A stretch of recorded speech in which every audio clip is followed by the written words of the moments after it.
আপনারা জানেন পশ্চিম বাংলায় তৃণমূল কংগ্রেস বর্তমানে যে পুলিশের দ্বারা মানুষকে দাপিয়ে রাখার চেষ্টা করছে।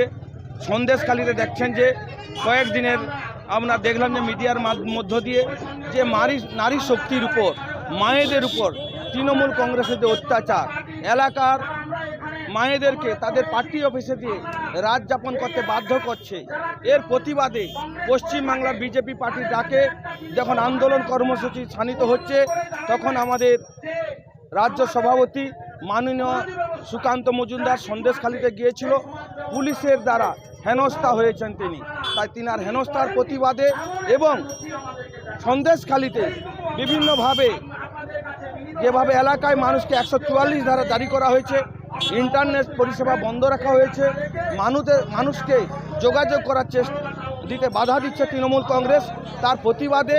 এবং আপনারা জানেন যে 100 দিনের কাজে সীমাহীন দুর্নীতি, যারা সরকারি চাকরিজীবী, যারা এলাকায় তৃণমূলের নেতাকর্মী হিসাবে পরিচিতি, তাদের নামে অ্যাকাউন্টে টাকা এসেছে।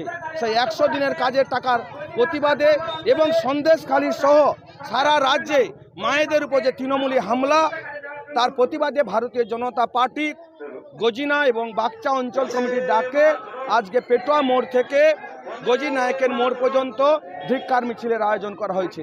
এখানে দুটো অঞ্চলের মানুষ, ভারতীয় জনতা পার্টির সমর্থক সহ সাধারণ মানুষ যোগদান করেছে। কারণ এই অন্যায় অত্যাচার আর মানুষ সহ্য করতে পারছে না। 2024 সালে লোকসভা নির্বাচনে তার প্রতিফল তৃণমূল কংগ্রেস পাবে।